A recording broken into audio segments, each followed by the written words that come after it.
하나님 말씀 나홈스 1장입니다. 1절에서 끝절까지 말씀 교독합니다. 1절 말씀 제가 먼저 받들어 봉독드립니다. 니느웨에 대한 중한 경고 곧 엘고스 사람 나홈의 묵시에 그리라.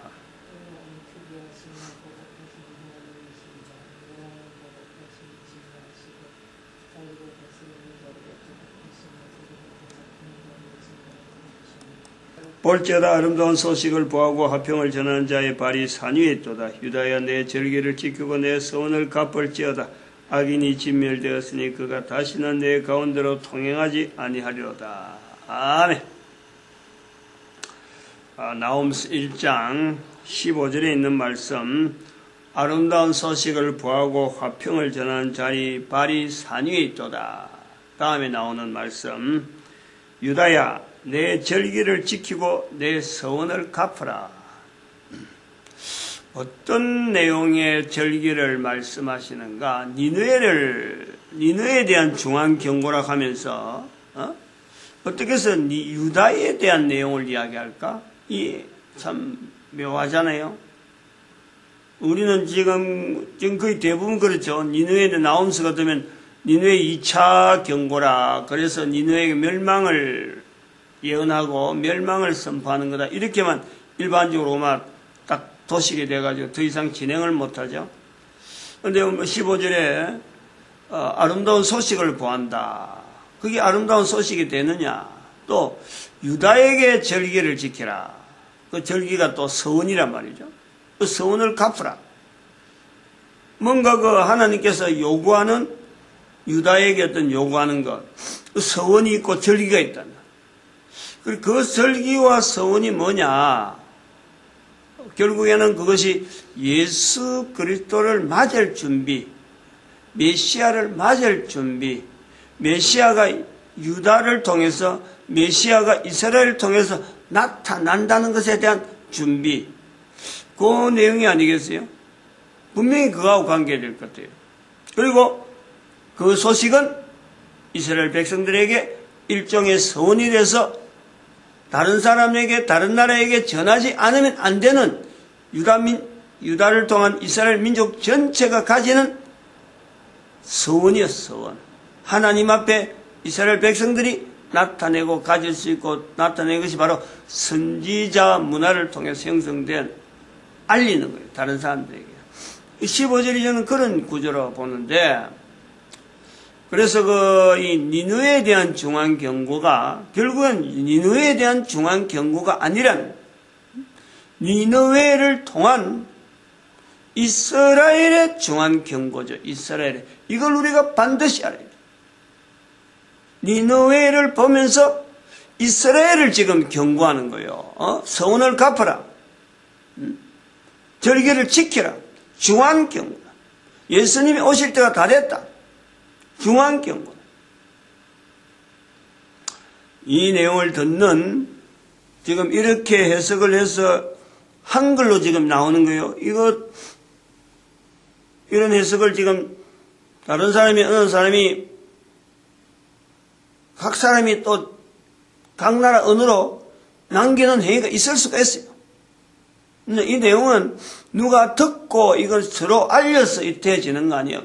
그 사람도 지금도 누군가가 할 수 있는 사람도 자기 민족을 향해서 할 수 있는 이런 사람도 자기는 좀 하나님께서 남겨주신 7천인처럼 어떻게 인도돼서 그렇게 말하는지 모르고 말하는 거예요. 지금 내하고 입장이 같다니까. 내가 지금 이런 말 한다고 해서 내 혼자라고는 절대 보진 않아요. 왜냐하면 70억 인구가 내 혼자 이래 하나님께서 알려주갖고 내가 다 할 수 있도록 절대 그러지는 않으니까 누군가는 저는 그래 봐요. 또 다른 사람도 자기 있는 곳에서 이런 표현을 이런 성경으로 해석한 사람이 있을 것이다. 그것이 이제는 때가 되면은 뭉친다는 거예요. 뭉치는 중에 대한민국에 지금 이 표현을 하는 것은 대한민국의 중한 경고라는 거예요. 중한 경고. 이스라엘이 가지고 있던 절기를 지켜야 되고 서원을 갚아야 되는 것처럼 대한민국이 바로 열방의 선제라 하는 이 중한 절기가 있는 중한 절기. 천년이라고 하는 이 참 엄청난, 그리고 100년 동안 이제 준비해야 되는데,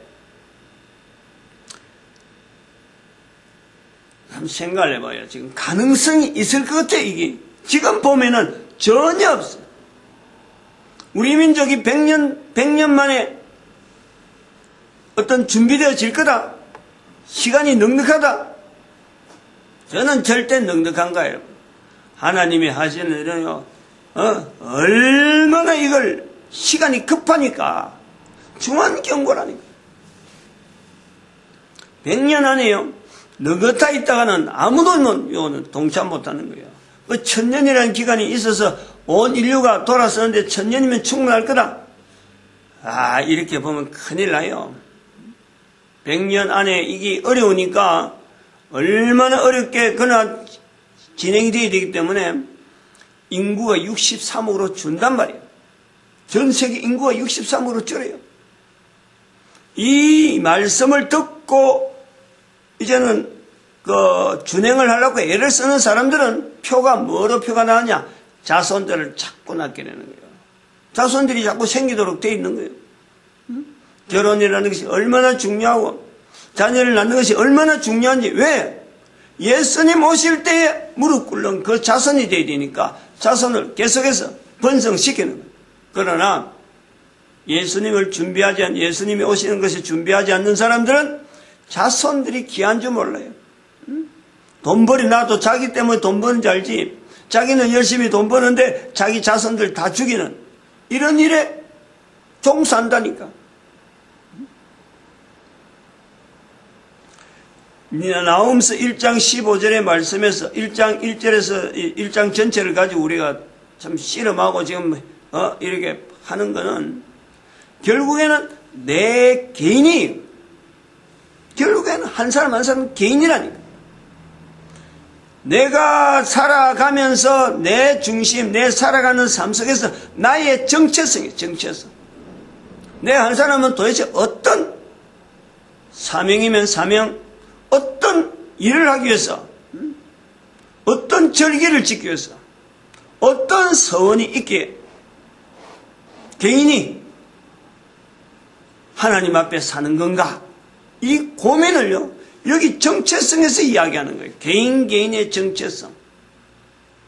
그리고 또 하나는 이 나훔서 1장에서 1장 1절에서 15절에 있는 건요, 단위 국가, 단위 사회, 내 한 사람이 속해 있는 지금 현재 단위 사회가 국가 단위로 있는데, 국가 단위에 국가 전체가 하나님 앞에 어떤 절기가 있고 어떤 사명이 있는가, 개인에게 그걸 물어보는 거예요. 개인에게 물어보면서 개인이 가지고 있는 정체성을 분명히 확립하고, 그리고 국가 단위로 인류를 전체를 통해서 어떤 일을 남기기를 하나님은 원하고 계시는가, 요 고민을 해요.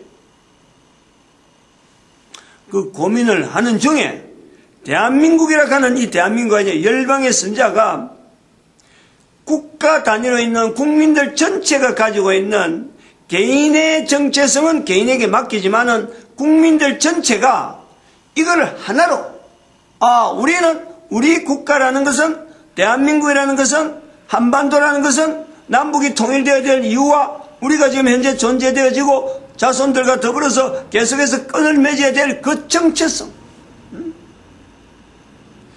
이것이요, 중국, 일본, 한국 이 세 나라를 비교해 보면요, 한국이, 한반도가 제일 약해요. 제일 약해요. 중국은 중국대로 있어요. 중화라는 사상이에요. 중화라는 사상이. 전쟁을 많이 했기 때문에 우리나라 자기 개인이 살아가면서 어떤 자기가 사는 삶하고 그 삶의 목표를 두고 있을 적에 항상 나이가 좀 들고 내가 좀 큰일을 해야 되겠다. 그러면 거기에 들어가는 내용이 중화라는 거예요. 중화. 그 화라는 것 자체가 서로 화합하는 거 아니에요. 서로 질서를 지키며 지내는 거란 말이에요. 거기지 중국이라고 하는 큰 땅덩어리 안에 있는 사람들은 결국에는 하나로 뭉쳐야 된다. 중화라가 있어요. 그래서 중국 사람들이 어디 흩어져도 자기 나라 사람들끼리는 절대, 외국에 가 있은 중국 사람들은요, 절대 싸우지 않는다니까. 있다니까. 그 중화라는 것이 있어요. 그래서 뭉쳐오는 거예요. 지금도 그래. 그 힘으로 넘어가는 거예요. 일본은 섬나라이기 때문에 철저하게 통제되는 거예요. 통치하는 자에 의해서 통제되어지는 사상, 통제되어지고 절대되어진 것이요. 일본의 독특한 문화라니까. 자기가 좀 부족하더라도 위에서 이렇게 딱 지시하면은 그 지시를 따라야 되는 것 자체가 몸에 배었어요. 통제가 얼마나 잘 되는지 몰라요. 지난번에 쓰나미 났을 때 봐봐요. 죽어가는 자리에 있으면서도 질서정연하게 텔레비전에 나왔잖아. 내가 지금 어디 없는 이야기를 지내는 거야. 통제가 됐다. 통제. 역사도 바꿔버리는 바꾼 상황에 있는 데서 뻔히 아는 것도 이렇게 하고 이렇게 되어진 줄 알았는데 또 어느 날 바꿔버리면 그걸 받아들여.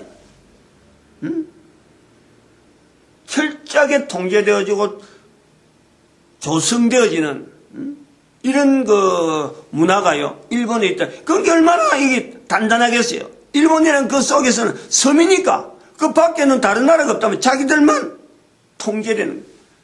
그 중간에는 한국은 하나님의 섭리 가운데 남북을 나누는 이것은요, 하나님의 어마어마한 섭리고 우리 민족이 있는 이 통제되지 않고 절대되지 않고 뭔가 정체성이 없이 지금 5,000년이라는 세월만 잡고 야 우리가 5,000년 하고 지금 있는 이것 자체를 하나님은 지금 정체성을 가지라고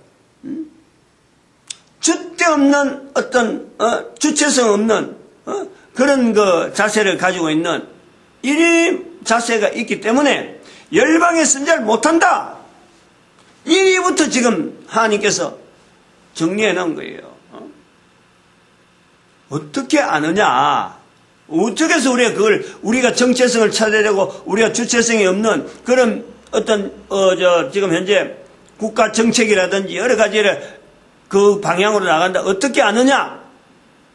1945년에 우리에게 주어진 이 광복절이라 하는 이 내용은 하나님께서 주어지신, 하나님께서 이 민족에 나타내신 이 어마어마한 사역, 그 비교하기 위해서 이스라엘을 지금 비춰볼 수 있는 게 우리의 광복절을 통해서 이스라엘을 비춰보면서 2000년 동안 이스라엘은 나라가 없었잖아요. 2000년 동안 나라 없는 우리 이스라엘이 우리는 결국 한 30몇 년 동안 나라가 없다가 나라 세워놨더만은 나라를 허락했는데 반쪽짜리야, 반쪽짜리. 그게 바로 표가 그런 식으로 나는 거예요. 2000년 동안 나라 없는 민족이 나라를 주니까 지금 든든하고 전 세계 사람들이 지금 중심을 보는 그 이스라엘이 있는 거예요. 그 이스라엘이 성경에 기록되어 있다. 성경에. 우리의 1945년을 통해서 이스라엘과 같이 변주보면서 우리를 다시 돌아보는 거예요. 이스라엘이 지금 현재 주변에 일어난 전쟁터,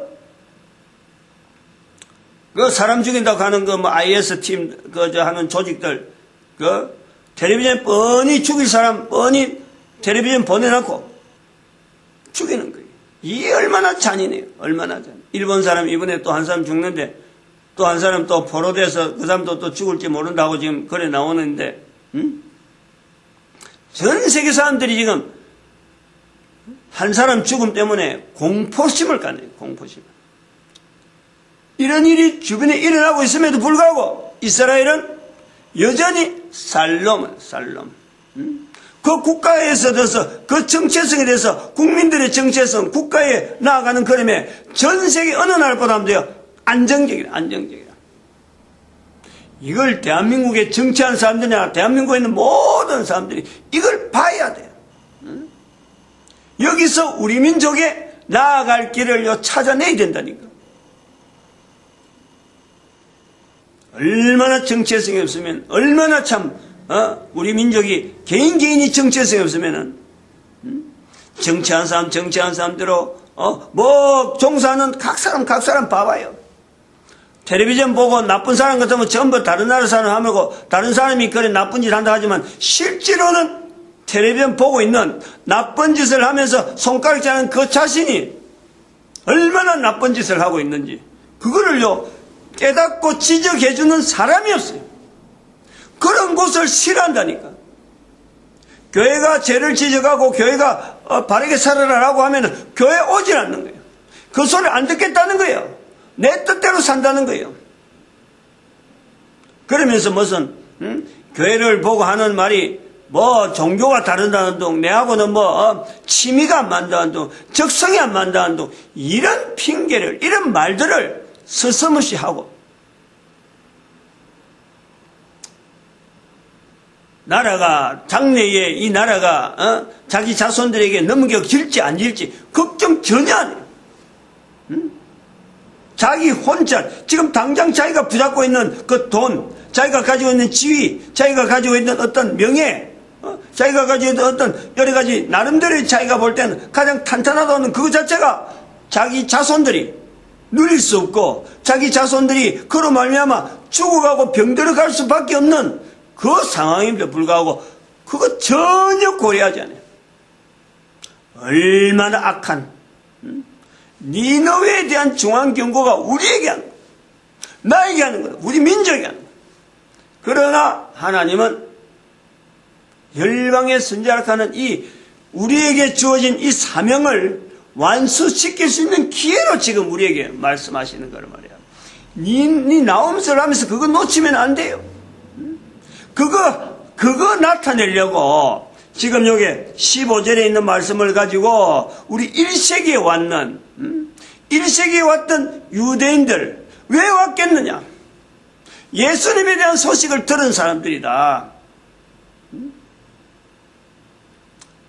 이 인식이요, 이 인식을 가져야 비로소 신라 백제 관계, 신라 백제 관계, 고려 백제 신라 관계, 거기서 있는 가야라고 하는 이 김해 지역에 있던 가야라고 하는 이 나라가 어떤 나라였느냐, 요 기능이 있어야 분명해야 신라가 왜 신라라 그랬고, 왜 신라가 통일했고, 왜 신라가 400년 때 들어오는 고구려로부터 내려오는 그 불교를 그렇게 막으려고, 안 받으려고. 그 영향이 지금 구미에 아도지, 아도 화상이라고 하려고 신라에 참 나름대로 불교를 전하려다가 아무래도 안 받으니까, 거기서 자살했다는 거 아니에요. 중이 자살했어요. 그 사건이 AD 1세기경, 1세기 2세기경에 나타난 그 사건이라, 그 탄탄했던, 왜 불교의 나라라고, 불교의 국가라고 하는 신라라고 하는 그 형태가 불국사도 있고, 뭐 석굴암도 있고, 전체가 불국사, 절이라고 생각하는데, 왜 한 400년 동안, 1세기부터 한 400년 동안 불교를 그렇게, 안 받으려고 결국에는 이 차돈이가 죽었어. 불교를 받아라 라는 이런 일들이 있었을까? 그건 국권을 통치를 하려고 하는 통치에서는 진흥왕이 통치를 하기 위해서 불법을 덜라는 이런 관계는요, 불교라고 하는 이 어떤 대립되는 정책 때문에 일어나는 거, 불법이라고 하는 어떤 성문화된 어떤 논리화되어 있는 자료가 있다니까 그것 갖고 백성들을 모으려고, 그래서 불법을 하는 거예요. 그 대립되어지는 자리에 있는 사람들이 귀족이래, 귀족. 고구려, 신라, 백제, 삼국을 두고 이야기할 때 귀족이란 말은 신라밖에 없어요. 왜 신라가 통일되어질 수 있느냐? 귀족 사회가 탄탄하게 지탱하고 있는 분명한 어떤 서로 간의 여론을 형성하고 또 국가를 하는데 여러 가지 도움될 수 있는 어떤 사회적인 제도가 탄탄하니까 그게 가능한 거예요. 왕이 한 사람 들고 내가 이래 한다 저래 한다 해서 될 수 있는 그런 나라가 아니었다는 거예요. 화백제도라 그래가지고 여론이 수렴이 되고 이 여론을 통해서 국가가요 안정적으로 진행하면서 화랑제도가 뭐래, 누가 한 사람 하작한다고 화랑제도가 나오나요? 신라의 화랑제도. 주변에 있는 많은 어떤 귀족들, 세력들이 그걸 지원하는 거예요. 그것이 김해 지역에서 되어지는 유대인들의 이 어떤 그 집단들이, 여의 고령부터 바로 옆이잖아요. 경북에 있는 고령까지, 김해에서 고령까지, 이 가야국이라 하는 이 형성, 이 조직, 서로 싸우지 아니하고, 서로, 적당한 거리를 두고 지원해주는 이런 세력으로 출발했던 그 가야. 결국 나중하면 이제 와해되고 하지만은, 신라에 들어갔다가 또 백제에 들어갔다가만 이런 어떤 와해되는 과정이 있어도, 그런 영향이 신라에 갔다. 신라, 새로운 나라는 거, 새로운. 그 탐나에 반해서 신라란 이런 표현들이 넘어있는 이 정체성을 우리 민족들이 이걸 어떻게 붙잡고 있느냐? 여기 따라서 오늘 우리 민족의 오늘의 모습과 장래에 나아가는 미래가 있다는 거예요. 그것 때문에 제가 아침에 일하는 거예요. 정체성의 문제라니까. 괜히 아침에 좀 열을 좀 올렸네. 여기서 끝내겠습니다. 기도드립니다. 할렐루야!